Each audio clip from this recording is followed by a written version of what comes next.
3, 2, 1.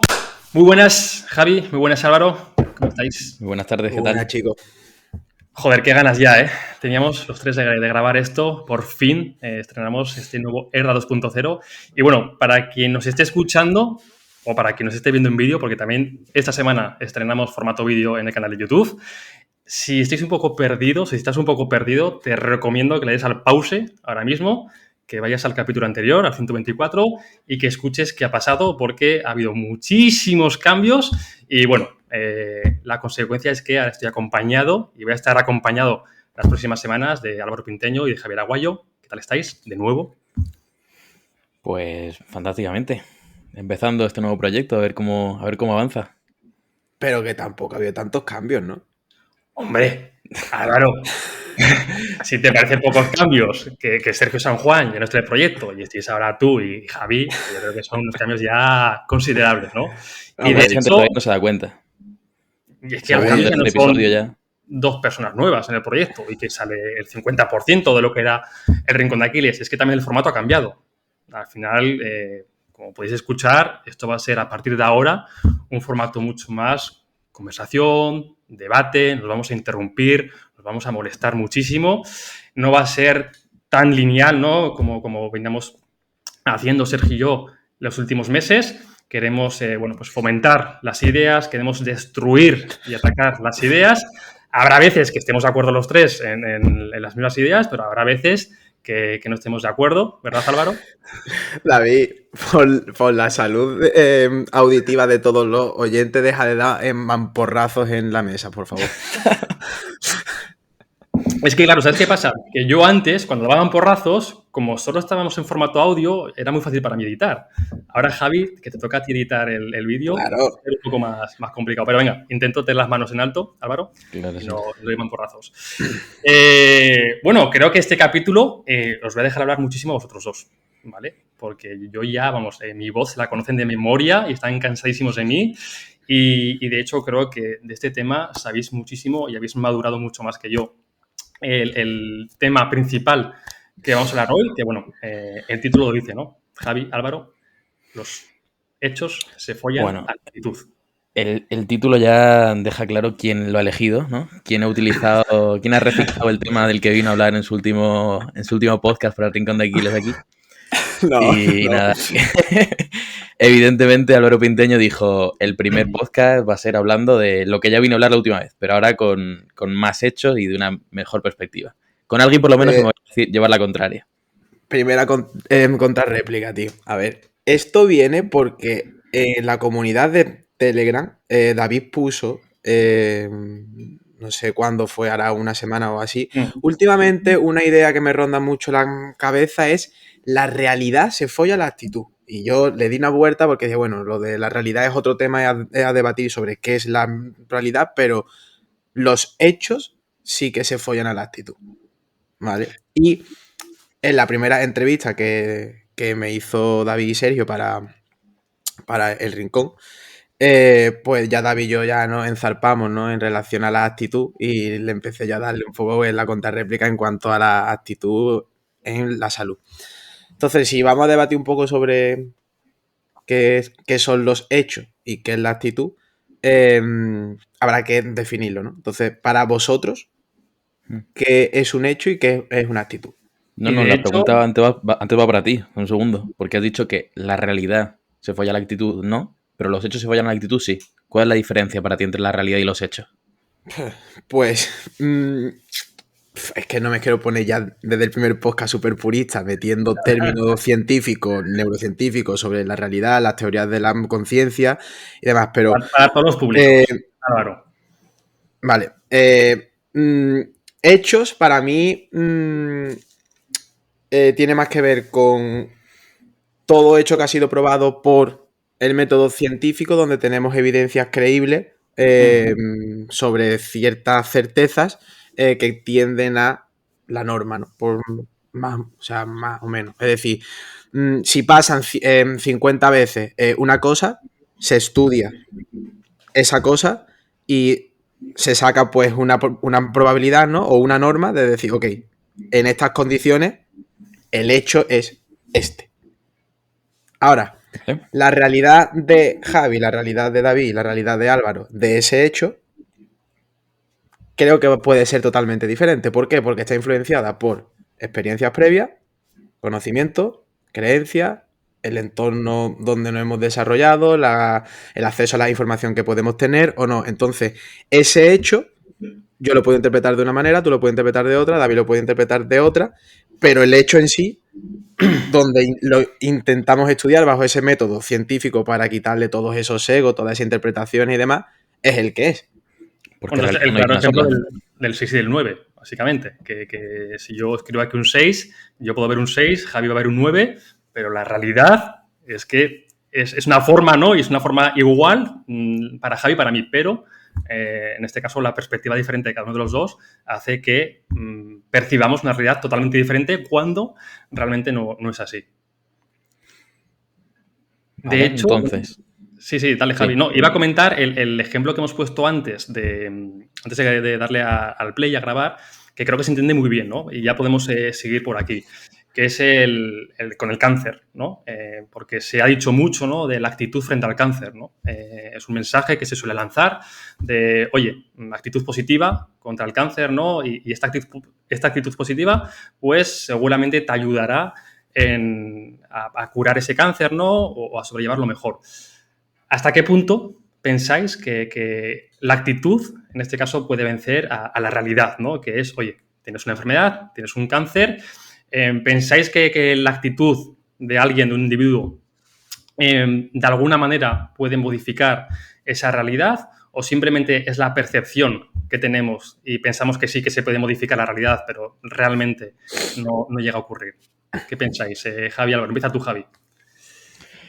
Mi perspectiva, ya dejo claro desde el principio que va a ser un poco antagónica a la de Álvaro, porque Álvaro ha venido aquí en modo Gonzalo Bernardos, como pasaba antes un vídeo a vosotros, habla de que únicamente los hechos son lo único que tienen que ver y prácticamente no puedes tener ninguna influencia al respecto.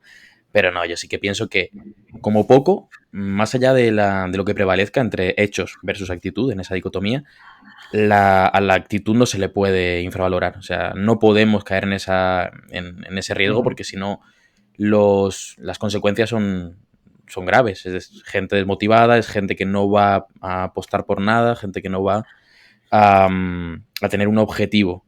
Y en el caso, hombre, tú has puesto un caso extremo, ¿no? El caso del cáncer, el caso de la enfermedad, el caso de un hecho que no queremos. Siempre vamos a tener un margen de actitud, un margen de acción en el cual trabajar sobre él y sobre todo, ya desde un punto de vista estoico, es sobre lo que podemos trabajar, porque sobre los hechos muchas veces no podemos hacer nada. Tú tienes cáncer y ¿qué vas a hacer? Evidentemente tienes que poner lo mejor de tu parte, exponerte a los mejores tratamientos y tener la mejor motivación y la mejor actitud para poder cambiarlo. Ahora, con el cáncer, ¿qué puedes hacer? Realmente nada. ¿Qué gana? Pues aquí lo vamos a saber al final del recorrido, pero el resultado va a ser muy diferente con una actitud o con otra. Yo lo voy a decir claro. La cura al cáncer no es la actitud. Vale. Partiendo de esa base, compro en parte el mensaje de Javi. De hecho, mira, hay datos que son muy interesantes respecto al cáncer, por ejemplo. En cuanto a la discapacidad asociada al cáncer como consecuencia de esa enfermedad, incluso la intensidad del dolor post-cáncer o oncológico o post-operatorio, es muy diferente sabiendo si te operan antes o solamente recibes quimio. Lo que se sabe es que aquellas personas que tienen cáncer se le operan antes, tienen menos discapacidad asociada y también tienen menos intensidad del dolor percibida que aquellas personas que solamente se le dan quimio. Y es por una sencilla razón. La interpretación que hace esa persona sobre la cirugía es curación. Me quitan el tumor, me quitan la enfermedad y ya el resto que me queda es el peaje, la consecuencia a pagar de esta enfermedad, pero ya estoy curado. Sin embargo, aquellas personas que primero se dan quimio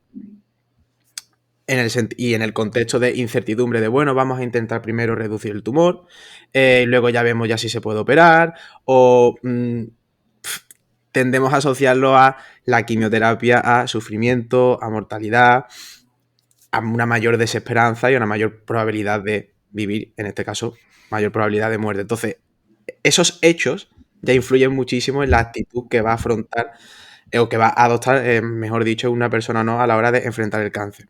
Otra cosa que me chirría mucho en cuanto a la actitud con el cáncer es que el cáncer se tiende a equiparar, como muchísimas otras enfermedades, como a una batalla bélica, a una guerra, a una lucha.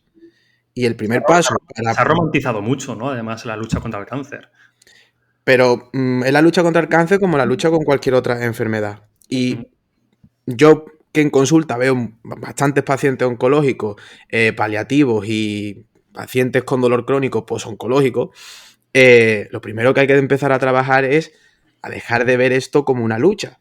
Porque el dolor en este caso y el cáncer en este caso también, mientras más luchas contra él, más se defiende. Mientras más te reniega a aceptar la realidad y la situación de la que es otra. Esto también te puede abrir la arista a por qué nos damos tan demasiada importancia nosotros como individuos. Es decir, pensamos que nunca nos va a tocar a nosotros el cáncer o que la probabilidad es muy baja y que mejor que le toque a otro. ¿Pero por qué? Si por pura probabilidad, con los datos que tenemos hoy día, por desgracia, uno de los 3 va a tener cáncer. Vale, pero tú te estás centrando en el resultado. Es decir, si Sí, tenemos sí. en cuenta que el resultado no va a variar de una manera o de otra, podemos cambiar el enfoque y plantearnos en la calidad de vida de ese proceso. Es decir, durante todo ese tiempo, ¿cómo lo va a llevar la persona? De una manera mala, por ser simplista, ¿no? Una manera en la que esa persona no esté feliz, que no tenga una actitud positiva, o vamos a intentar que esa persona viva lo mejor posible y que lo enfoque lo mejor posible para que una vez llegue el resultado, que estamos viendo que, bueno, al final no tiene tanto que ver la actitud ahí al final, pues por lo menos todo el recorrido que hayamos llevado de por medio sea positiva, sea negativo el resultado, al final vayamos a estar bien en ese proceso. Pues, Esto hombre, es como al la final... historia, Javi, del perro, ¿no? Que está encadenado a un coche y que tiene dos opciones, ¿no? O dejarse arrastrar o caminar junto al coche porque, bueno, pues está encadenado, no puede soltarse y tiene, pues eso, caminar con esa actitud, ¿no? De, oye, por lo menos voy a hacer este viaje un poco llevadero, ¿no? Aunque es una putada que esté encadenado.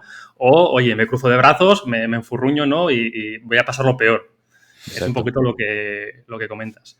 Esto también que estás comentando tú, Javi, me recordaba a lo que dice Navarra Vicán sobre el éxito, ¿no? Que sabemos que el éxito pues, puede llegar de muchas formas, pero que el esfuerzo, que también se ha romantizado mucho el esfuerzo, ¿no? Y bueno, seguro que en muchos capítulos que vengan después de este le dedicamos unos cuantos a hablar sobre el esfuerzo, pero está muy relacionado con lo que decías, porque bueno, el esfuerzo no es el único parámetro para conseguir el éxito, como a veces nos hacen creer, ¿no? O pensar, pero sí que es lo único sobre lo que tenemos influencia y sobre lo que podemos hacer realmente algo. No me garantiza el resultado, no me garantiza el logro o el premio, pero desde luego que si no me esfuerzo, pues no va a tenerlo, ¿no? Entonces yo creo que la actitud está un poco relacionada también, ¿no? Con ese esfuerzo de, oye, la actitud puede que no cambie el resultado, pero yo creo que de manera intrínseca ya el propio hecho de tener una actitud diferente, ¿no? Pues es posible que me haga un poquito más llevadero el camino. Claro, nosotros al final desde el rincón de Aquiles el enfoque que tenemos que darle a estos temas es este, es decir, evitar la polarización. Evidentemente, el punto final puede ser que sea que los hechos se follen a la actitud. Si somos resultadistas, ok, pero vamos a tener en cuenta todo, no vamos a únicamente a dar un titular y no vamos a quedar así de tranquilos. Sí, los hechos van a prevalecer sobre la actitud en estas circunstancias, en el resultado final va a tener mucho más que ver los hechos, pero la actitud va a tener su porcentaje, la actitud va a tener también algo que ver ahí y sobre todo durante todo el camino también va a tener un factor importante. Entonces vamos a tener todo en cuenta y vamos a tratar el cómputo y no vamos a únicamente dejarnos llevar por una idea y vamos a aceptarla como si fuéramos un rebaño. Y para no quedarnos solo en este ejemplo del cáncer, ¿vale? De la enfermedad, que al final el tema de la actitud y los hechos van mucho más allá, ¿no? Podemos extrapolarlo a otros temas. Voy a abrir un melonazo, ¿vale? Y os parto 2 rodajas a cada uno. Esto lo vemos en los movimientos sociales, ¿vale? Y de hecho lo estamos viendo cada día, se repite más a menudo. ¿Qué quiero decir? Pues que al final la actitud, ¿vale? Que está respaldada por las experiencias que hemos tenido, pues hacen que nuestra visión de la realidad no corresponda a esos hechos, a esa realidad objetiva, ¿no? y vemos cómo movimientos sociales, que estoy seguro que en la mayoría de ellos siempre buscan, o quiero pensar, no sé vosotros, yo quiero pensar que buscan realmente, hay buenas intenciones detrás, aunque bueno, también se dice que el camino al infierno está pavimentado de buenas intenciones, pero ¿cómo puede prostituirse, en este caso, un movimiento social simplemente porque la realidad subjetiva de las personas, de los activistas, no refleja los hechos reales, los hechos objetivos, porque está prostituida por esa experiencia, por esos pensamientos? ¿Qué pensáis? ¿Qué pensáis de esto? Porque, bueno, aquí, para la gente que haya llegado a este podcast hace poquito, bueno, pues ya os podemos decir que aquí no va a haber censura, vamos a hablar de todos los temas y sobre todo va a haber muchos grises, no va a haber ni blancos ni negros. Así que me gustaría ya, pues bueno, empezar por todo lo alto y hablar de estos temas, que yo además en mi círculo, ya no cercano, sino en mi entorno en general, noto que es que es una problemática real. O sea, la gente está cansada de ver como movimientos que tienen... Y no solo estoy pensando, que seguro que alguno está pensando ya en el feminismo, ¿no? No solo estoy pensando en el feminismo, que de hecho, claro que es un movimiento que creo que sufre de lo que estoy comentando ahora, de que realmente a día de hoy la realidad de estos activistas no se corresponde a la realidad objetiva, pero voy más allá. Creo que podemos extrapolarlo a la variedad de movimientos sociales. Entonces, bueno, lo primero, antes de meternos al melón, ¿qué pensáis? ¿Estáis de acuerdo conmigo? ¿No estáis de acuerdo conmigo? ¿Conocéis el síndrome del San Jorge jubilado? No. ¿Conocéis la historia de San Jorge? El caballero que pues, era un guerrero que tenía que derrotar a un dragón para coger el tesoro y repartirlo y demás, ¿no? El típico camino del héroe, ¿no? Pues, ¿qué pasa? Que cuando San Jorge ya derrota a su dragón y ya no hay dragones que derrotar, pues tengo que irme por ahí a buscarme nuevos dragones, ¿no? Totalmente. Eso dice mucho un poco de que la intención y el propósito de determinados movimientos sociales era luchar contra esos dragones, ya sea por la lucha de igualdad de derechos, de todos ser tratados dignos ante la ley, de tener pues derechos humanos y que se cumplan. Pero esos dragones ya están batallados y ya están vencidos y ya están interiorizados. Ahora creo que estamos en la tesitura de ese San Jorge jubilado de meter espadazos al aire y muchas veces las espadas pues recaen más sobre miembros del propio colectivo. No, un hecho, por ejemplo, en relaciones al feminismo. La igualdad de oportunidades de acceso al trabajo a las mujeres no favorecen a todas las mujeres por igual, favorecen a mujeres privilegiadas. ¿Por qué? Porque el código postal sigue importando más que el código genético. Y porque... Javi, apuntamos la primera, código postal. Sí. Luego explicamos el porqué. Pero porque es uno de mis hechos favoritos en cuanto a determinantes sociales. Y es que en igualdad de... O sea, y mi posición respecto a la actitud no es fatalista, ni mucho menos. Es más, a mí ante igualdad de oportunidades en el mismo contexto y demás, deseadme suerte que ya me encargo yo ya del resto. Que ya voy a pelear yo y ya voy a batallar yo con uñas y dientes. Porque sé que esa actitud sí puede marcar lo que es una diferencia.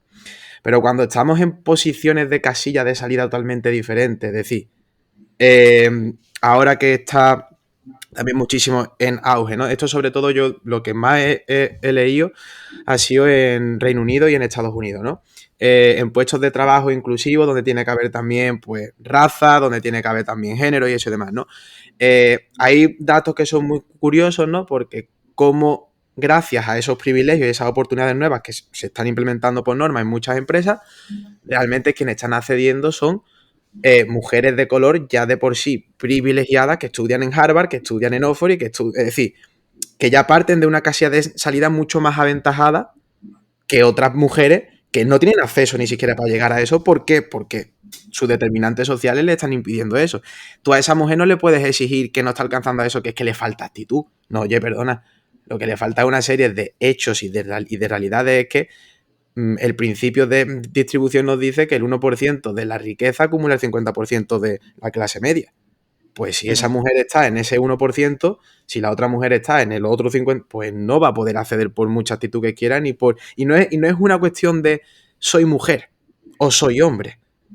Es una cuestión de hechos en el que la norma nos dice que cuando se dan esos contextos con esos ingredientes, tiende a suceder eso. Luego siempre hay un Rocky Balboa, siempre hay un sueño americano que puede conseguirlo, pero también se dan los ingredientes del azar, que sabemos que por modelo matemático y con ingeniería artificial y demás, que alcanzar ese éxito se debe más a la suerte que al esfuerzo. Ahora bien, como me quites a mí el incentivo de la actitud, hago cola en un quinto piso, ¿sabes? Porque ya que es lo que me queda. Por supuesto. Sí, al final, recogiendo un poco el guante de lo que comentabas diciendo en este último punto, el tema de los hechos en cada circunstancia respecto a los movimientos sociales es también un poco controvertido, ¿no? Porque también depende de la actitud que se tenga frente a cada uno de los hechos. Es decir, yo creo que en cada país, bueno, no es que lo creas, que realmente cualquiera lo puede comprobar, ¿no? Cada país tiene como su hecho estandarizado por el que todo el mundo lucha. Entonces, la gran mayoría de la riqueza de ese país, destinada a hacer una inversión social y demás, se destina a ese hecho en concreto. Y quizá todos los demás, que sean muchos otros hechos que también son muy desfavorecedores para mucha otra gente, se deja de lado. Es decir, ahora, por ejemplo, aquí en España estamos viendo, pues mira, recogiendo también el punto de la lucha contra el cáncer, como la investigación contra el cáncer no recibe más subvenciones desde que otros tipos de luchas sociales han eclipsado ese punto. Y lo que comentaba era que al final hay una diferenciación entre cada uno de los países con el hecho que ellos han escogido. Y el problema es esta retroalimentación, que cada uno se retroalimenta con la caja de resonancia que tenga la red mediática de cada uno de los países. Por ejemplo, vosotros sabéis que yo vivo en Francia.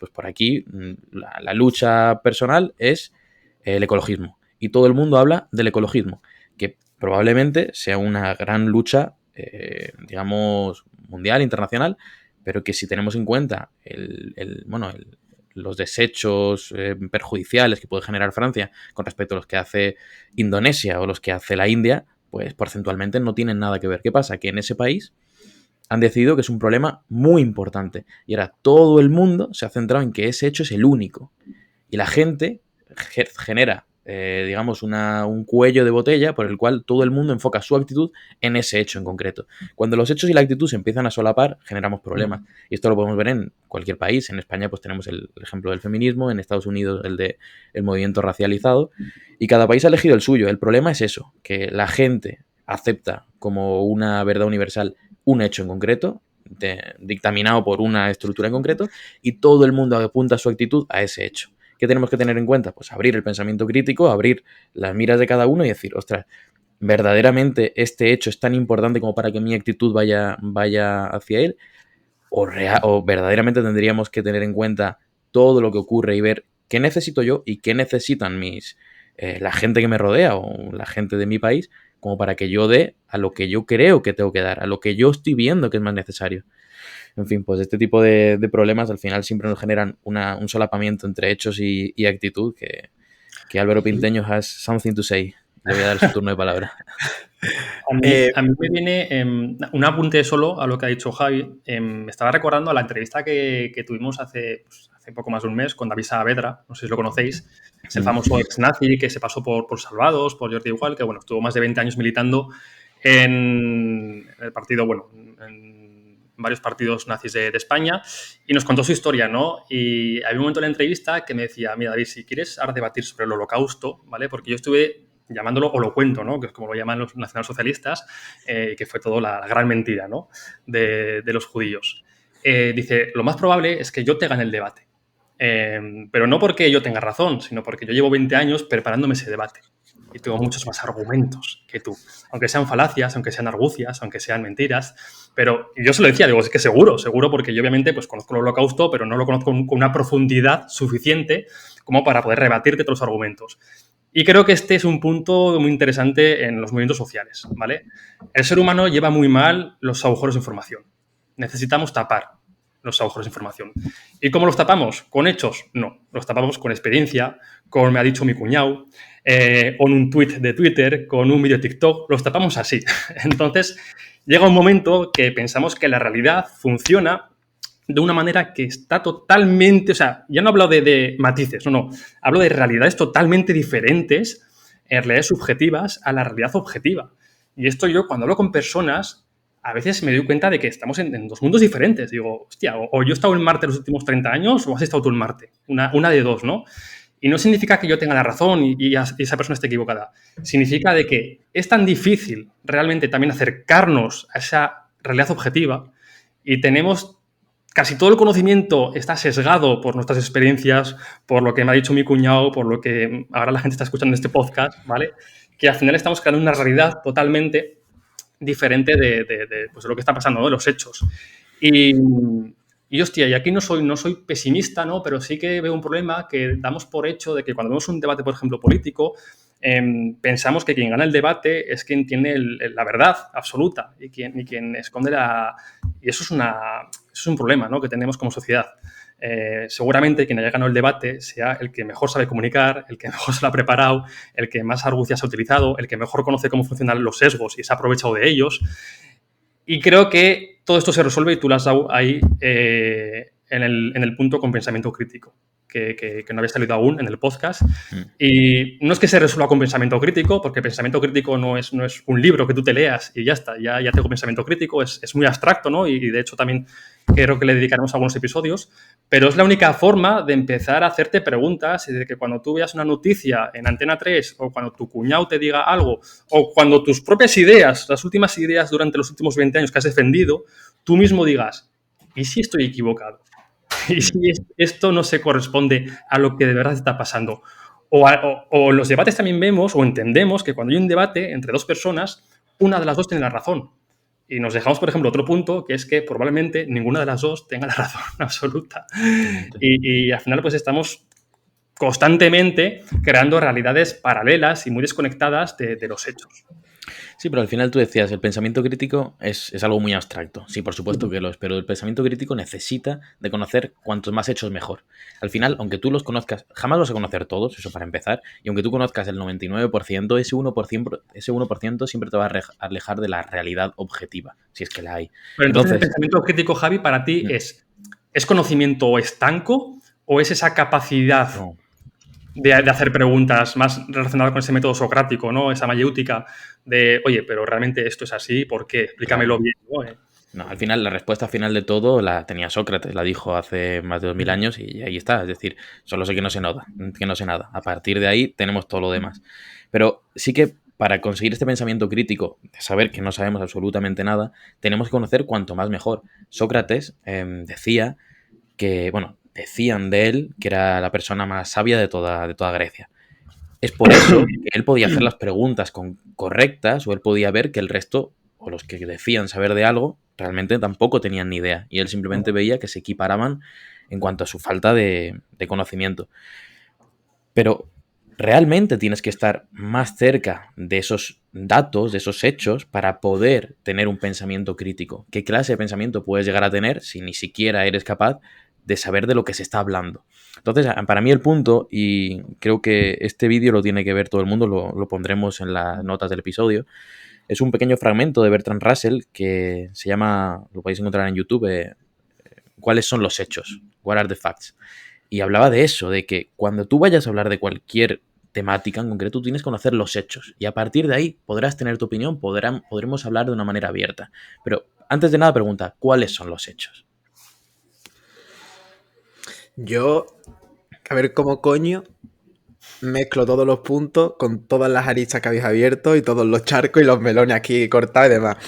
He intentado hacer un pequeño guión aquí apuntado mientras tanto, pero bueno, no sé si lo lograré encauzar. A lo que iba era un poco que ya David pues se ha metido de lleno y creo que lo ha argumentado súper bien. Es que cuando hablamos a lo mejor de movimientos sociales, pues tendemos a posicionarnos en base a nuestra ideología. Entonces quería poner simplemente algunos ejemplos donde, bueno, podemos ser más o menos objetivos, donde vemos que conocer esos hechos se van a anteponer siempre a esa actitud. Por ejemplo, en 2020 fue el año en el que Omar Montes, persona que no sabe cantar, pero hace un muy buen uso del autotune, pues es el artista español más escuchado de todos los tiempos en la plataforma Spotify, por encima de artistas ya con renombre y eso como Alejandro Sanz. Por mucho autotune que hagamos cualquiera de nosotros aquí, no vamos a ser Omar Montes. Y el hecho es el principio de distribución, donde unos pocos autores o músicos o cantantes en este caso van a producir la música comercial y que se consume en ese momento. Otro hecho, Belén Esteban, bestseller por delante de el premio Nobel Vargas Llosa. ¿Es porque Belén Esteban sabe escribir mejor que Vargas Llosa? No, es porque tiene algo que contar al pueblo, por eso es la princesa del pueblo. Entonces, ahí donde la ideología ya no hay de por medio, donde simplemente creo que se entiende un poco todos esos hechos que hemos comentado de, lo vuelvo a decir, el código postal importa más que el código genético, y que Omar Montes, aunque venga de esa clase social de la que viene y eso y demás, no se nos puede olvidar por qué es conocido Omar Montes. Y luego además es una persona que encima y todo cae bien. Luego, otra cosa que me gustaría matizar respecto a la ideología de los movimientos sociales y eso y demás, y el pensamiento crítico, que creo que va muy bien. Cuando leamos una noticia, y si no sabemos muy bien por qué viene un poco eso, yo siempre me hago la misma pregunta. ¿Esta persona está utilizando el ideal de justicia social como venganza personal? Porque para mí no hay algo más perverso que eso, acogerse a un ideal de la justicia social como puede ser la igualdad, como puede ser el tener acceso a, porque yo no lo he tenido en el pasado y porque mi jefe o mi jefa o mi madre o mi padre, quien sea la persona, quien sea, se va a convertir en mi enemigo y ahora lo tengo que hacer enemigo común. Y voy a buscar ese cariño, atención y aprobación de los demás que yo no tengo. Entonces, si yo ahora no encajo en ningún grupo social, me voy a donde tengo eso. Y después, en relación a lo de Bernard Russell, es totalmente cierto, es que un hecho puede anteponerse y puede eliminar 500.000 argumentaciones basadas simplemente en experiencias personales. Un solo hecho. El problema, Álvaro, es cuando ese solo hecho, esos movimientos no dejan espacio para que ese hecho se haga grande, ¿no? Habéis escuchado, seguro, igual que yo, el concepto de espacio seguro. Se utiliza muchísimo. ¿No, Álvaro? Tú sí, ¿no, Javi? Sí. El feminismo, por ejemplo, y no es por que la gente no piense, ¿no?, que este capítulo va sobre criticar al feminismo, ¿no? Al final es un ejemplo que nos sirve para pues, visualizar un poco las ideas que estamos comentando. Los espacios seguros son esos espacios donde, bueno, pues básicamente se puede traducir, yo creo, Javi, como una cámara de eco, ¿no? Donde, oye, todas las ideas que se hablen, ¿no?, que sean ideas que a mí me reconforten, ¿no?, que todo lo que ya creo que es, pues que me siga, ¿no?, aumentando esa afirmación, ¿no? Es básicamente, pues eso, el sesgo de confirmación en su máxima exponencia. Eso es. Entonces, bueno, lo primero de decir aquí que el Rincón de Aquiles esperemos que jamás se convierta en un espacio seguro. Y eso no significa que sea un espacio donde ahora podamos insultarnos y donde podamos criticar sin ningún tipo, ¿no?, de pues eso, ¿no?, que nos pasemos cualquier línea en la educación. Para mí, espacio seguro va en contra de cualquier debate saludable, porque no permite confrontar ideas, porque se tiene miedo a las ideas, ¿no? Y yo aquí rescato a Josué Ibars, que se pasó por el podcast hace un tiempo y que esperemos que se vuelva a pasar para charlar en este caso con los tres. Él tenía una idea muy clara con la libertad de expresión. Para él, nada era censurable, nada, ni las propias ideas de Hitler, porque las ideas de Hitler, per se, no hacen daño a nadie. Son pensamientos en una cabeza que tienen el potencial, obviamente, y lo vimos, el gran potencial que tuvieron y cómo cambiaron un mundo entero. Pero, de hecho, lo podemos ver, ¿no?, como muchas veces la propia censura hacia una idea hace que esa idea sea grande, ¿no?, y se haga más fuerte. Esto lo podemos ver, por ejemplo, con Vox, cuando empezó a crecer Vox. ¿Por qué empezó a crecer Vox? El principal partido que le hizo el marketing perfecto a Vox fue Podemos. Al final... y ahora ocurre lo contrario. Hace un par de años ocurre. ¿Cuánta gente de Podemos decía que había votado a Vox? O sea, ¿en qué cabeza cabe que alguien que votó a Podemos hace 3 años votara después a Vox? Hostia. sí, pero de hecho, Pero ciertas esto campañas de Vox también te hacen... para replantearnos qué ha pasado ahí, en esas cabezas, ¿no? En vez de intentar matar el debate o llamar, como está muy de moda, llamar fascista o llamar machista a todo aquel que no nos gusta lo que piensa o que, hostia, que puede estar perfectamente equivocado, pero si ya no das espacio para el debate, tú no eres una persona curiosa. No puedes decir que quieres un mundo mejor, quieres tu mundo mejor. Y tienes una visión del mundo que para ti es excelente, ¿no? Lo bueno y lo bello y lo justo. Es que lo bueno y lo bello y lo justo es que es extremadamente peligroso, porque para Hitler lo bueno y lo bello y lo justo era el Tercer Reich. Ya vimos lo que era el Tercer Reich. Entonces, mucho cuidado con esas atalayas morales de estos movimientos sociales, ¿no? Y bueno, es que lo podemos ver en el propio desarrollo personal. Hace poquito subimos un meme, ¿no? Donde salía un monje budista que salía meditando, no sé si lo visteis, eran cuatro viñetas, que de hecho, Javi, te lo pasaré para que lo subas a las notas del episodio y que la gente lo vea, y salía meditando en la primera, en la segunda salía meditando, en la tercera meditando, y en la cuarta decía, por fin lo conseguí, ya soy mejor que los demás. O sea, al final, su principal objetivo era, no, decía que era mejor que los demás porque se había evadido del ego, ¿no? Y al final era contradictorio, ¿no? Te has evadido del ego, meditando muchísimo, pero tu principal objetivo era ser mejor que los demás. Y yo en los movimientos sociales creo que donde peor lo hacen es en el marketing, porque a mí me transmiten eso, me transmiten el quiero mi mundo, ¿vale? Mi mundo es el bello, el bueno y el justo, y si tú no quieres mi mundo, tú eres el enemigo, ¿no? Y aquí podemos meternos también ya en psicología evolutiva y nos podemos meter en ellos contra nosotros, que esto pues no voy a abrir este melón porque da para otro episodio. Pero bueno, que tampoco me quiero ir mucho por las ramas, ¿no? Que al final estamos hablando de los hechos de la realidad, que tengamos cuidado y creo que aquí el punto clave es empezar a diferenciar los hechos objetivos de las experiencias, las actitudes, ¿vale? Es diferente, ¿vale? La realidad subjetiva. Las sensaciones, ¿no? Muchas veces la gente, sí, hablando también en términos políticos, mucha gente tiene la sensación de que ocurre algo, ¿no? O hay algo que le genera una emoción positiva o negativa y ya se deja llevar por eso, ¿no? Es como, es que esto se tiene que solucionar ya, pero vamos a ver cómo lo hacemos, ¿no? Es que es complicado, Javi. Tú vete a un partido de fútbol, tío. O sea, tú vete a un partido de fútbol y ahí ves cómo la emoción, el instinto del hombre se apodera de todo su ser racional. O sea, hay en un partido de fútbol no hay nada de razón, no hay espacio para razón. En los movimientos sociales pasa lo mismo. Y hay veces que veo, tío, que me parece como ¿cómo se llamaba el abuelo de Pinocho? Gepetto, ¿no? Haciendo así con Pinocho, ¿no? Y moviendo un poquito sus piezas, pues como quieren los cuatro, ¿no? Activistas que lideran estos movimientos. Joder.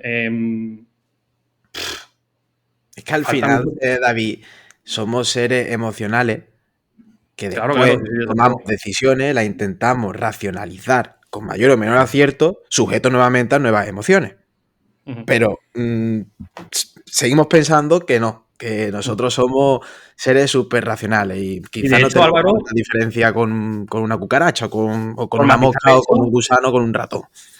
Hasta ahora hemos hablado, la humanidad ha hablado de la emoción y la razón como algo diferente. De hecho, Platón lo decía, ¿no? La dualidad del alma, el cuerpo y demás. Pero en las últimas investigaciones sobre neurociencia se está demostrando que eso no es así. Que no hay un bloque que sea la emoción y hay otro bloque que sea la razón. Que no, que sí que es verdad que de manera conceptual podemos diferenciarlos para hablar de los conceptos, pero que el funcionamiento es todo uno, ¿vale? O sea, que en el mismo proceso que dirigen tus emociones, también está tu razón ahí, ¿vale? No va por caminos diferenciados, ¿vale? Primero hacemos la emoción y luego la razón. No. Todo forma parte del conjunto, ¿vale?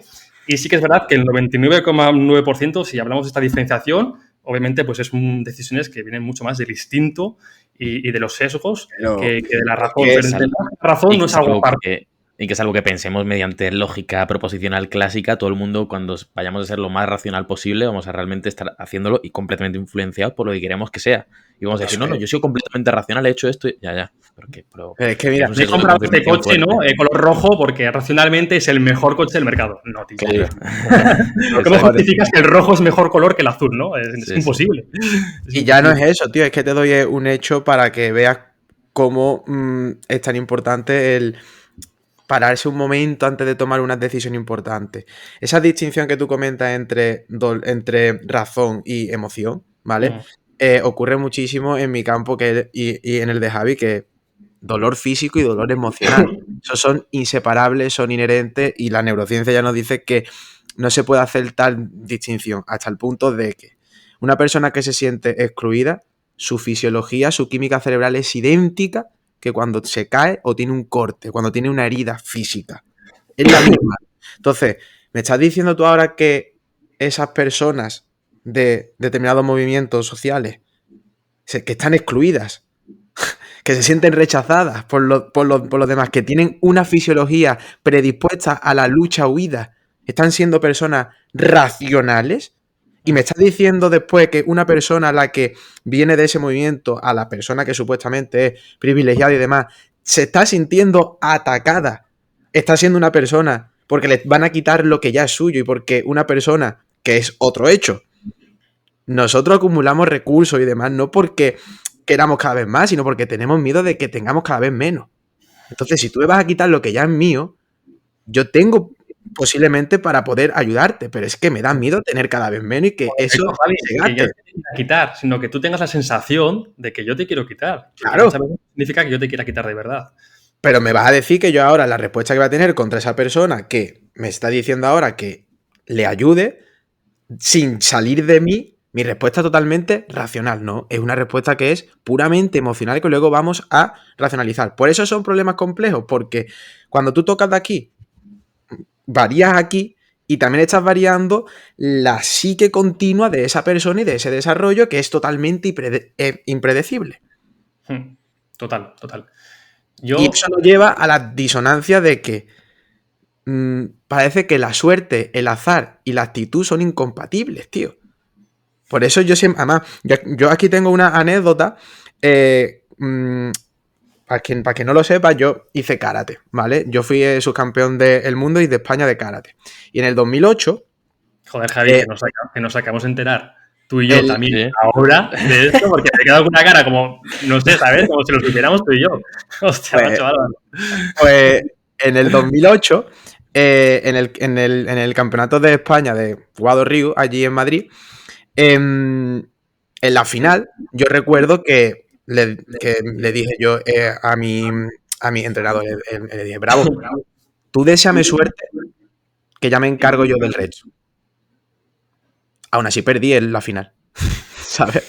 Pero deséame suerte, que ya me encargo yo del resto. Pero fíjate, lo curioso de todo esto es que yo fui al Mundial aún perdiendo ese combate. ¿Por qué?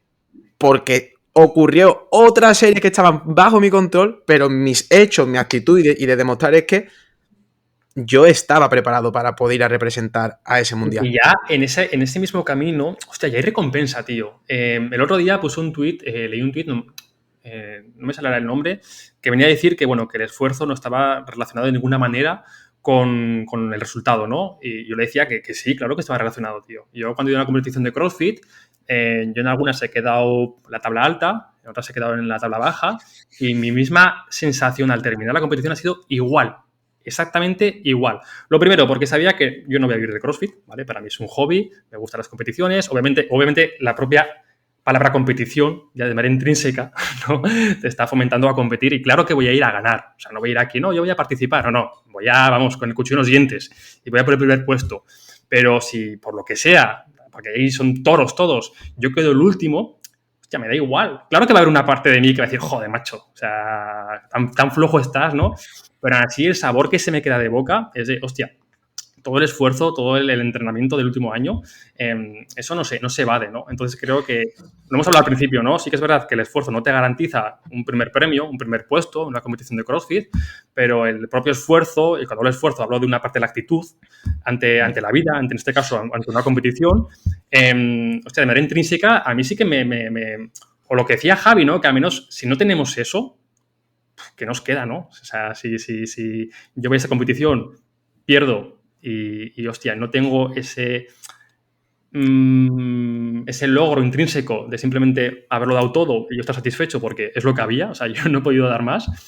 Sí, pero y porque también de manera evolutiva el ser humano es resultadista, ¿sabes? Porque es lo que nos hacía sobrevivir. Claro. Es decir, y este realmente es uno de los argumentos más fuertes por los que los hechos se follan a la actitud. Es decir, tú al final has podido tener la mejor actitud del mundo, pero si al final acabas perdiendo la competición de CrossFit o el torneo de karate, vas a decir, pues, bueno, pues me hubiera gustado ganarlo, la verdad. Me Pero voy a casa también se nos olvida mucho que peor de lo que estaba. seguimos, Javi, con la misma programación que hace 20.000 años, tío. Y ya no tenemos tigres bengala que nos quieran quitar el almuerzo. Ni Por tenemos eso que yo defiendo estar la actitud, haciendo por guardia por la supuesto. noche para que un mamut nos meta el cuerno por el culo. O sea, seguimos con esos mismos sesgos, esas mismas preocupaciones, pero, hostia, abrimos la nevera y teníamos yogures, ¿vale? Y no estamos preparados, no estamos programados genéticamente para abrir la nevera y tener yogures, ¿vale?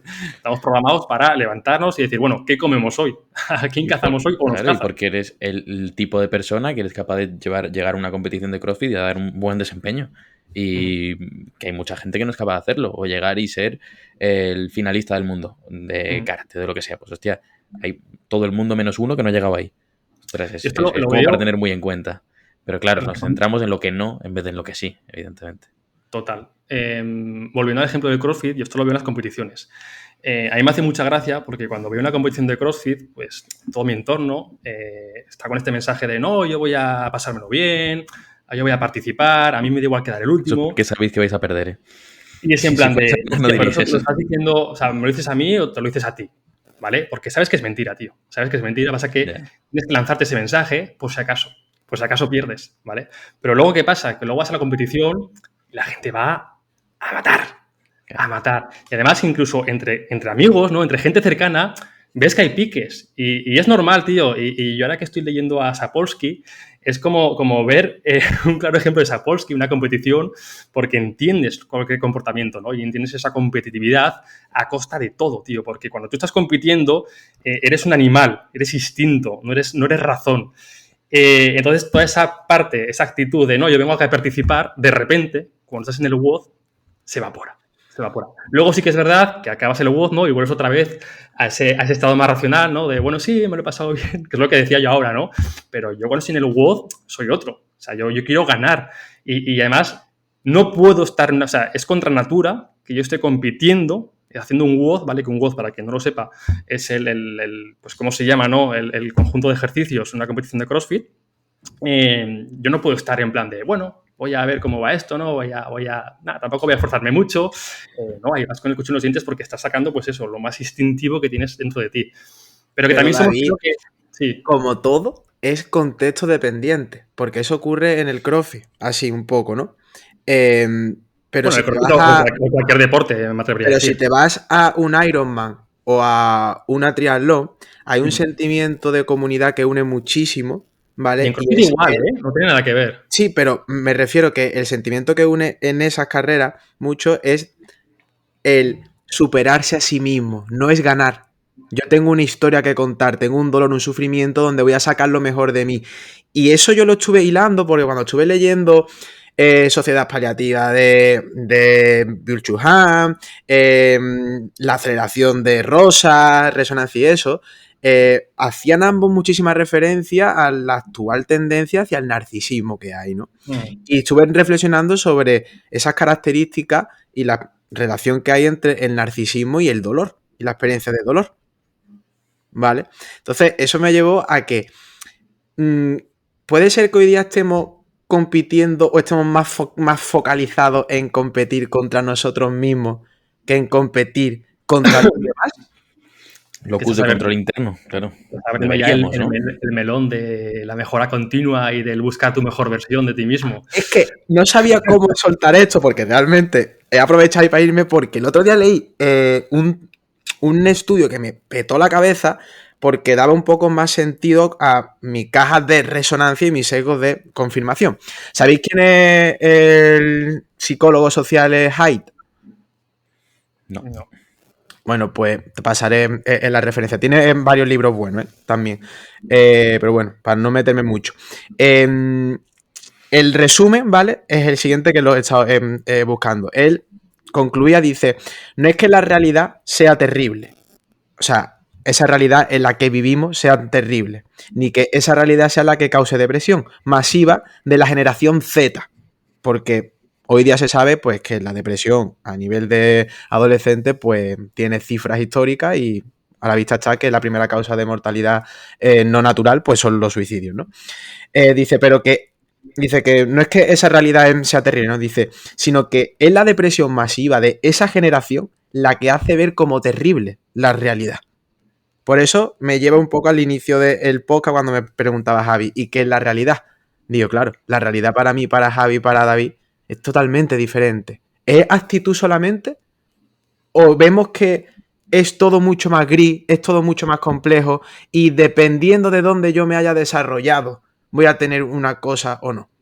Hay un hecho también que a mí me peta mucho la cabeza, porque la natalidad, por ejemplo, que cada vez es muchísimo menor, es un fenómeno global, ¿eh? Y se suele asociar a los países más desarrollados por el estilo de vida que tienen, porque cada vez se piensan pues tener ante un niño, no, pero es que hasta en el Congo ha bajado la natalidad y es un país que quizás no está tan desarrollado como esto. Entonces hay quizás causas también más individuales y demás que no estamos poniendo el foco y pensamos que el problema son otras cosas y quizás no tiene tanta relevancia a la hora de resolver un problema. Y pero con la fíjate, competencia pasa eso también, ¿eh? sin responderte a lo que has dicho, pero ya con una visión un poco más global, al final todo se basa en la conversación, en el debate, en lo que está pasando ahora entre los tres. Tendemos a tomar, sobre todo lo vemos en los políticos, ¿no? Decisiones sin tener en cuenta la complejidad del mundo, y creo que es el hándicap principal de los ideólogos, ¿no? Que no entienden que el mundo es extremadamente complejo, es dinámico, es cambiante, depende mucho. Básicamente, si tus padres eran de derechas o tus padres eran de izquierdas, tú vas a ser una persona totalmente diferente. Solo cambiando ese parámetro. Ahora, si te cuento ya el resto de parámetros que puede haber en tu vida, desde que naces hasta que tienes 30 años, pues imagínate. Entonces, ¿por qué? Entiendo, ¿no? Entiendo que obviamente pues en el marketing se ve mucho y vuelvo al mundo del desarrollo personal. Entiendo que el mensaje categórico, el mensaje absolutista vende mucho, ¿no? Porque te da certeza. Y al ser humano nos encanta la certeza. Nos encanta que esto es madera, ¿vale? Nos gusta saber que esto es madera, ¿vale? No es que, bueno, quizás, no, es madera. Y nos gusta mucho la certeza. Entonces, se aprovechan estos mensajes, ¿no? Que nos lanzan con pues eso, categorizaciones, todo es absoluto, ¿vale? Esto es así y esto no es así. Y si te levantas a las 5 de la mañana, serás así, y si no, serás así. Y yo no me quiero meter por ahí porque eso ya es otro melón. Y además es que realmente, David, ahí es la postura hacia la que tiende cualquier ser humano no, de la... fomentar los espacios no seguros, precisamente, tenemos que fomentar. Obviamente, me refiero un poco a eso, a la polarización de o contexto o genética y capacidades innatas. Es que vamos a ver, si tú me quitas el entorno, es que no puedo sobrevivir, es que no puedo vivir, es que qué función tiene un ser humano sin entorno, ¿no? Y ese es el problema de pensar que todo mal es producto de la sociedad. Y no es así. Hay personas que tienen capacidades innatas que le predisponen a X y que van a tener muchas más probabilidades de hecho y luego el entorno te puede corromper o no. Pero se sabe que hay psicópatas que no son reinsertables socialmente. Por mucho que no. Y habrá otros que sí, pero es que hay otros que no. Igual que hay personas que tienen un coeficiente intelectual mucho más alto que otros. Si nos dan la misma igualdad de oportunidades y de acceso al mismo puesto laboral, hay alguien que juega con trampa. O sea, que juega con mucha ventaja. Y no es que esté haciendo trampa, es que simplemente tiene una capacidad innata que quizá no estamos poniendo el foco, que otra persona sí la sabe aprovechar mejor. O, por ejemplo, hay determinadas tribus en África que tienen el gen del Alzheimer, que se sabe que en sociedades occidentales, quien lo tiene lo padece. Cuando tú coges a una persona de esa tribu y la llevas a Estados Unidos y adoptas ese entorno y ese estilo de vida, desencadena Alzheimer. Pero si no lo pones allí y estás en esa tribu, no tiene Alzheimer. Y estamos de acuerdo que ese entorno, en este caso, es la actitud. Es decir, hay que tener en cuenta porque un mismo gen, un mismo hecho, desencadenado en un sitio, es decir, llevado, puesto en un tipo de sociedad, no se lleva a cabo, y en otra sí. Es decir, la actitud con la que viva cada persona sí que determina en cierto momento unos hechos que quizá pueden influir más o menos. Eso en teoría de sí y no. Porque eso en teoría de sistemas a la hora de resolver un problema es hacerlo desde el tuning. Tú solamente te estás enfocando aquí, igual que yo, en el resultado o en la actitud o lo que sea.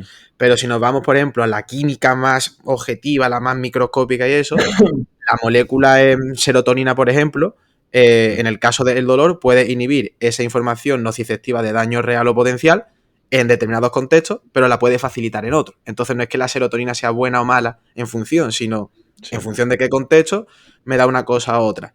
Ahora bien, si yo tengo solamente puesto el foco en la serotonina y en el contexto, y estoy obviando las relaciones que hace la serotonina con otras moléculas, quizás lo importante no es el contexto, sino es la dosis de concentraciones de las otras moléculas con las que hace esas relaciones. Bueno, sí, pero es que hay que tenerlas en cuenta. También es así como se hacen los estudios científicos. Pero cuando, claro, por eso hay estudios científicos que dicen, no, es que la ciencia es que no lo es todo. Perdona.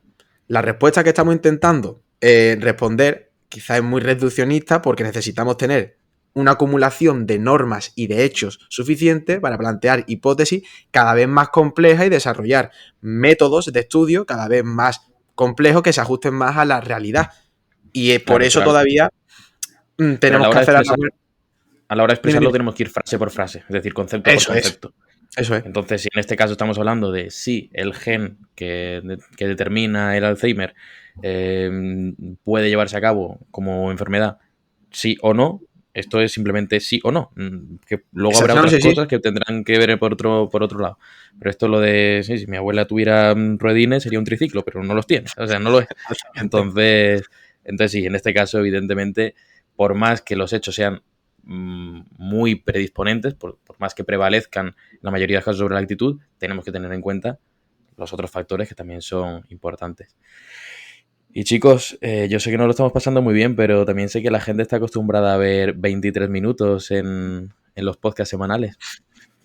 Hemos abierto muchos melones, hemos hablado sobre el éxito de Navarre Vicán, el esfuerzo, la igualdad de condiciones, movimientos sociales. O sea, tenemos ya unos cuantos episodios por delante a los que darle chicha. Y yo creo que Javi, Álvaro, vamos a dejarlo por aquí. Yo, tío, me siento mal si no me voy transmitiendo un mensaje de esperanza sobre la actitud. Porque creo que a pesar para no transmitir ese mensaje que a mí, por ejemplo, no me lo has dejado, ¿qué os parece si nos despedimos un poquito con una conclusión final cada uno de nosotros? ¿Vale? Y lo dejamos aquí. Y ya que estoy hablando yo, empiezo con la mía. Yo diría que el título de los hechos y de la actitud me faltaría un paréntesis que pusiera depende, ¿no? Depende del contexto. Que me encanta la palabra contexto. ¿Y qué podemos hacer? Pues lo que llevo repitiendo durante todo el episodio, básicamente es empezar a tener espacios menos seguros para el debate. Y empezar a asumir que hay otras personas que piensan diferente a nosotros y que no pasa nada y que puedo aprender seguramente de esas personas y que esas personas, si yo me sé comunicar también asertivamente, pues podrán aprender también de mí. Y si realmente yo me etiqueto, me defino como una persona curiosa, tienen que existir esos espacios. Yo no puedo ser alguien curioso, que se defina como curioso, pero donde yo tenga mis ideas, mi razón y de aquí no me saques, ¿no? Y que todo lo que se salga de mi ideología, pues sea fascista, sea lo que sea que quieras etiquetar. Entonces, bueno, yo el mensaje que lanzo es eso, ¿no? Que empecemos a pues, tener más charlas como las que hemos tenido ahora, que digamos feminismo y que la gente no se ponga ya en modo defensivo, ¿no? Ni se eche las manos a la cabeza de, madre mía, van a criticar el feminismo, tres machirulos. Que hablemos de estos señoros, ¿no? Que hablemos de estos temas con total naturalidad y que probablemente, pues obviamente estamos súper sesgados los tres, ¿vale? Por nuestras experiencias, todo lo que vamos repitiendo en el episodio, pero que no pasa nada. O sea, de hecho, el debate está para precisamente eso, ¿no? Para que cuando cometamos algún error que se aleje de esa realidad objetiva, de esos hechos, que esas otras personas sean capaces de darnos una perspectiva diferente y que entre todas podamos acercarnos, que creo que es el objetivo principal, a esa realidad, a esos hechos objetivos que a menudo es muy complicado, ¿no? Acercarse. Pero desde luego que si yo solo me fío de mi realidad, de mis experiencias, de mis sensaciones que decías tú, Javi, pues difícilmente me voy a acercar a esa realidad. Entonces, bueno, para mí es que, que empecemos a tener más charlas con nuestro grupo de amigos, con la familia, y que cuando tú estás en esa comida familiar, no dices, voy a decir esto, pero mejor me callo para no liarla. Si estás en ese punto, hay un problema. Juan Sotivaso decía que era por censura, cuando tú mismo te censuras. O sea, no hace falta que haya un organismo por encima tuyo para que te censure. Tú mismo ya te censuras. O cuando vas a poner un tweet y lo estás escribiendo y antes de darle a enviar dices, mejor no, y lo borras, porque dices, para que me ataquen, para que no sé qué. Tú mismo te estás censurando. Y a mí me da mucha pena que estemos normalizando esta autocensura. Y bueno, pues aquí tenemos un espacio, me repito, no seguro para hasta donde nos dejen, ¿no? Por lo menos, para hablar de todo y entre todos, partiendo de la premisa de que estamos equivocados, como decía Sócrates, de que no sabemos nada, pues, oye, pues acercarnos poquito a poquito a esa realidad que nos permitirá tomar seguramente mejores decisiones, que es de lo que se trata. Tomar mejores decisiones y tener una vida pues un poquito mejor. Álvaro. Yo no quisiera que la semántica nos separase, David, pero quizás más que llamarlo espacio no seguro, lo llamaría un espacio seguro. La verdad es que como concepto, como naming, es una mierda el espacio no seguro. O sea, sé que es poco atractivo. Claro, tío. Quizás será un espacio para no... Hay que darle vueltas a ese naming. No, es contexto seguro donde tienen cabida las ideas contrarias, diferentes, distintas, y que aquí lo que se debate son ideas y se critican ideas, diferentes puntos de vista, pero no a las personas, ¿sabes? Eso para mí es lo más importante. De hecho, en los podcasts que tenemos con Edu Barrecheguren en común y eso, precisamente lo que pretendemos es eso, ¿vale? En relación a los hechos y las...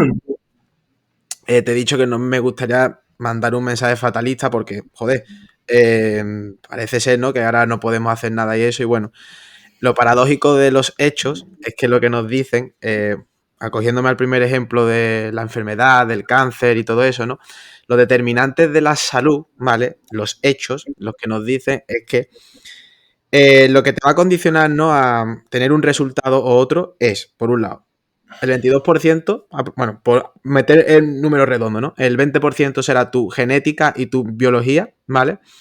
El 7% es el ambiente, el 24% es qué te sucede en la vida, el 11% será la atención sanitaria, pero lo que más peso tiene es el comportamiento individual. Es decir, qué es lo que vas a hacer con lo que te ha tocado. Que en este caso sería cómo te comporta esa actitud. Pues cómo gestionamos todas esas situaciones, todos esos determinantes sociales, todas esas circunstancias, todos esos hechos, esa actitud siempre te va a poner, por lo menos, en una posición de llevarlo mejor.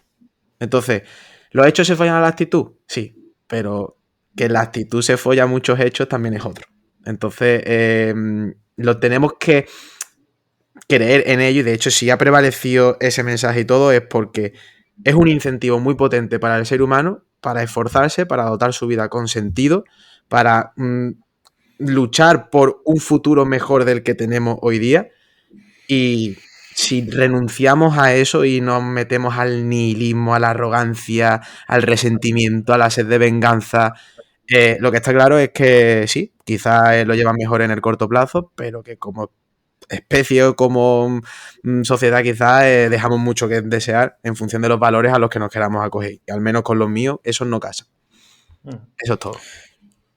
Muy bien. Pues yo, para concluir, voy a ser completamente racional, sin tener en cuenta en absoluto mis emociones.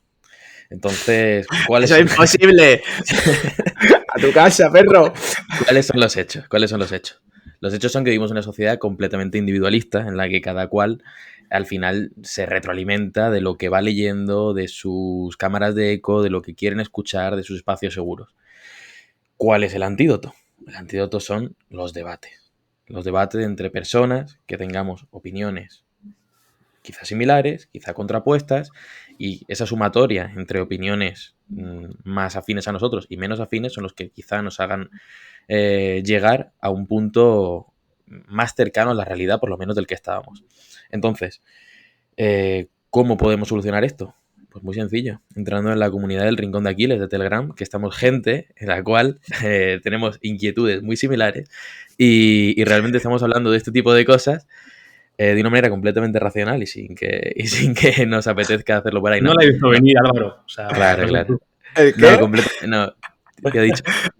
Yo no la he visto venir, o sea, que me parece no, maravilloso. Me estaba me hace gracia porque no sé por qué, tío, se me ha venido a la cabeza el populismo y la demagogia de decir soy súper racional, pero ahora te voy a vender, únete a la comunidad del Rincón de Aquiles, ¿sabes? Y me ha hecho gracia por eso. Pero la has metido muy bien, Javi. ¿no? La has metido muy bien, tío. tío. Porque no lo vamos a hacer nosotros. Las normas del juego son esas, no vamos nosotros tampoco. Por eso te digo que creo que lo has metido muy bien. Y total, fuera coñas, por ya potenciar un poco este mensaje de Javi, al final la comunidad lo que intentamos crear es un poquito lo que tenemos ahora los tres, lo que ha pasado aquí, pero con todos vosotros, o sea, con más personas. De hecho, somos casi 1000 personas y veréis que todos los días hay debates, hay propuestas sobre temas y, joder, que sea una comunidad donde alguien que diga algo que te explote la cabeza y que sea algo normal, oye, que no pasa nada, que hay diferentes perspectivas y volvemos al ejemplo del 6 y el 9, que igual el hecho es esa forma, ¿no? Pero tienes a un tío que tiene un pasado totalmente diferente al tuyo y está viendo ¿por qué alguien vota izquierda y por qué alguien vota derecha? Por la experiencia que han tenido cada uno de ellos. No es por otra cosa, tío. Si es que es por eso, por las experiencias. Y ven el mundo, ven lo mismo, pero lo ven con diferentes anteojos. Es la única diferencia. Y entender eso, visto así, parece muy fácil, pero realmente es extremadamente complicado llegar a esa conclusión de que realmente la problemática está ahí, es la misma, pero ¿por qué Vox, por qué Podemos tienen divisiones tan contrapuestas? Porque tienen un pasado, tienen una experiencia totalmente diferente los unos a los otros.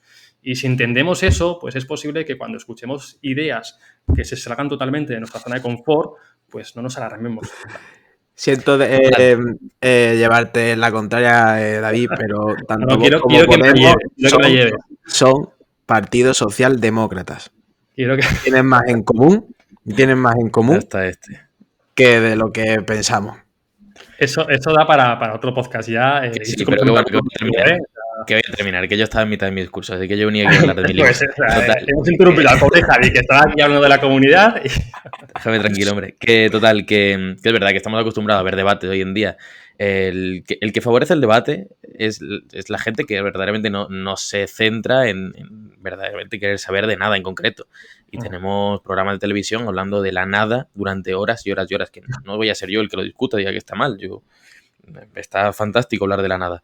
Hay gente que ha hecho ensayos sobre la nada y están ahí. Pero el tema es, si esto lo que nos hace es eclipsar a la gente que sí que tenemos unas inquietudes por cosas concretas y que estamos alineados en los mismos valores y queremos verdaderamente llegar más allá, ¿por qué vamos a recluirnos en nuestra cámara de eco o en nuestra habitación con nuestros libros únicamente, pudiendo salir de ahí y pudiendo debatir este tipo de ideas con otra gente y a partir de ahí, por propia por propia teoría hegeliana, ¿no? De llegar por contraposición de ideas a una síntesis común que nos dé una información mucho más selecta? ¿Por qué vamos a renunciar a esto y simplemente vamos a quedarnos con la parte de la inquietud? Vamos a favorecer el debate y vamos a hablar de todo este tipo de cosas. Por tanto, cierro diciendo que evidentemente este espacio está abierto, quizá... Va a ser seguro, no os preocupéis, aunque David diga que no, va a ser seguro, quizá no conceptualmente. Hay que darle una vuelta, sí. No hay que temer, si esa es la duda. Pero sí que vamos sí que vamos a hablar de cosas que se tienen que hablar y se van a poner sobre la mesa. Entonces, listo, yo creo que la mayor enseñanza de todo lo que nos ha dado la conversación de hoy es que la actitud de Omar Montes le ha llevado al hecho de su éxito. Con esa frase me despido. Yo, tío, ¿por qué no hacemos una última recomendación sobre qué estáis leyendo ahora? Yo lo he dicho ahora, de hecho ahora estoy con Sapolsky, me lo empecé hace ya bastante, pasa que es un libro que no sé si lo habéis leído, es denso, entonces ahora me ha dado por la ficción, porque lleva mucho tiempo sin leer ficción y el único libro que estoy ahora leyendo de no ficción es Sapolsky, lo tengo ahí más o menos por la mitad y bueno, me gustaría hablar... Para los que nos estén viendo en YouTube, es bastante, es buen fino, sí. es un buen ensayito. Sí, o sea, que Sapolsky, para quien le guste, pues por ejemplo, lo que hemos hablado hoy, ¿no? De los comportamientos humanos, de por qué nos comportamos así, es como la Biblia, ¿vale? Ahí tienes muchísimo conocimiento destilado y a partir de ahí, básicamente, pues tienes ya unos cimientos considerables sobre psicología evolutiva, sobre, pues... comportamiento y conducta humana, que al final para mí, de hecho yo que me dedico a la gestión de proyectos y gestión de equipos siempre lo digo, es mucho más importante leer Sapolsky que leer el último framework sobre seguimiento de objetivos. Porque al final, cuando tú te comportas o te relacionas, mejor dicho, con personas, necesitas conocer por qué se comportan así. incluso tú también, ¿por qué te comportas así? ¿Por qué actúas así? ¿Por qué vas a entrenar y sientes cierta envidia de tu amigo que levanta más press banca que tú? Hostia, debería alegrarme porque es mi amigo, pero siento cierta envidia y el sentir cierta envidia me hace sentir mal. Ese tipo de cosas que a todos nos pasa, aunque no sea en este ejemplo que he puesto, leyendo a Sapolsky empiezas como a unir las piezas, ¿no? Y empiezas a entender por qué pasan esas cosas, por qué surgen esas emociones que no podemos controlar, pero que están ahí, que estamos programadas para que sucedan, y entenderlas también, pues, joder, naturalizas un poquito más, pues, por ejemplo, esta envidia, ¿no? De tu amigo levantando más que tú. ¿Tú echas Y ya va, libros, Javi? no, grabamos otro episodio seguido. Es que he seguido tanto el hilo de David que no recordaba la pregunta. No. Es que como te metas, es que como te metas ya, olvídate, Sí, sí. ¿sabes? Hostia. Y este era el que gestionaba el tiempo antes, ¿no? Me cago en la leche. Madre Sí, mía, sí, madre me mía. da No cuenta, sabía me da ni cuenta. por qué venía esta pregunta. Digo, ¿por qué estoy Sí, hablando sí. de Sapolsky? O sea, ¿en qué momento estoy hablando? Bueno, Era venga, el que estaba cansado, el que estaba reventado, el que no tenía ganas de hablar. Sí, Vale, ese era. Yo decía. venga, dale Javi tú, Total. Álvaro, y cerramos. Que no, yo siempre tengo muchos libros abiertos a la vez. Ahora mi lectura principal son Principios, de Ray Dalio. Ese libro Sí. me gustaría además dedicarle un episodio con vosotros, porque de hecho, Álvaro, sé que tú también lo estabas Álvaro medio lo leyendo. abandonado, spoiler. No. A ver, No, es no, que. lo tiene arriba, lo tiene arriba. Es Pero- que eso, yo es que lo tengo todo en función de cómo funciona en mi cabeza, que como quien vea es un puto caos. Porque yo no suelo leer un libro de principio a fin, lo empiezo, por ejemplo, yo sé que David es muy TOC, David es muy, empiezo con uno de principio a fin y ya está, aunque me lea tres, pero... Que me lo he leído. Claro, no. De principio a fin. Yo es que estoy leyendo ahora 3, releyendo uno, que este los recomiendo Ya muchísimo. quiero decir, Javi, estoy leyendo 17, ¿sabes? No, Porque lo ha puesto tan... No. O sea, leo más, pero que tenga el foco centrado en lo que quiero construir para la argumentación, 3. Pensar en sistema lo recomiendo muchísimo para el pensamiento crítico. De hecho, es bestseller y lo recomiendo mucho.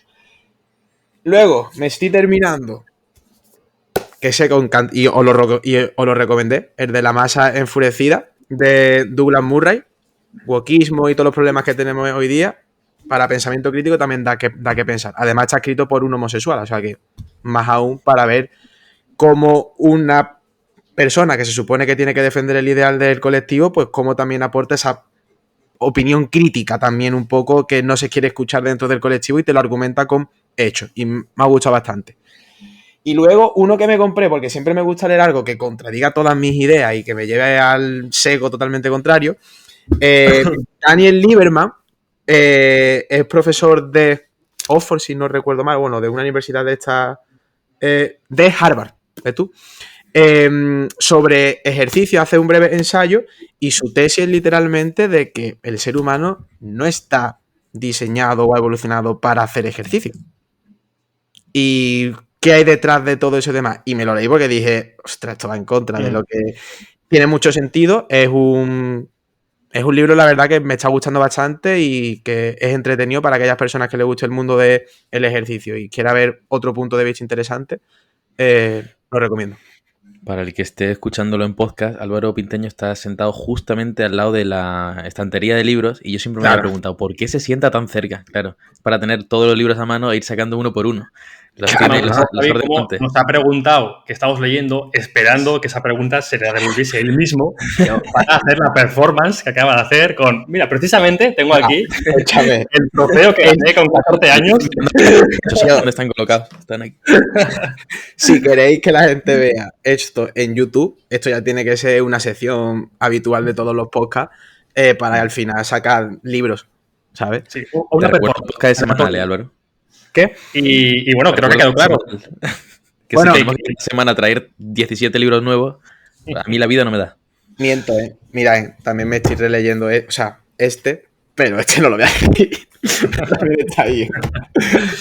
Bueno, nos despedimos ya. Creo que ha quedado bastante claro que tenemos canal de YouTube y que ya este podcast está en formato vídeo y se pueden ver nuestras caras haciendo un poco el imbécil.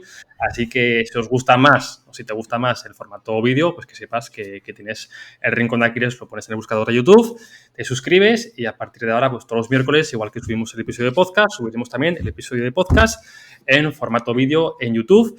Y bueno, mil gracias, de verdad, por formar parte ya de esto, de Rincón de Aquiles, Álvaro y Javi. Estoy muy ilusionado. Nos lo vamos a pasar muy bien y vamos a aprender mucho. Vamos a hablar de muchas cosas, vamos a pasarlo bien, que es lo que importa. Y nada, nos vemos el siguiente miércoles. Y darnos feedback para tener un guión, ¿sabes? De episodios más cortos, más largos y durabilidad y demás. Porque el primero siempre es un testeo de ensayo-error. Un abrazo a todos, chicos. Decirte que antes de grabar esto, Javi ha dicho, bueno, más o menos una duración estimada. Yo les he comentado que los episodios de Aquiles, podcast, yo advierto. Dando las entrevistas, pues solían durar entre 20 y 30 minutos. Entonces, bueno, un poquito más, porque ahora somos 3 voces, ¿no? No somos 2, vamos a hacerlo entre 30 y 40. Bueno, hora y cuarto, nos despedimos ya. Decirle a Álvaro, 30 minutos por persona, ¿no? Si somos unos pesados. Sí, si estos dos avisarnos que igual quiere matarnos. Eso es. Chicos, bueno, nos despedimos. Un abrazo muy grande. Un abrazo, chicos. Un abrazo a todos. Adiós. Hasta luego.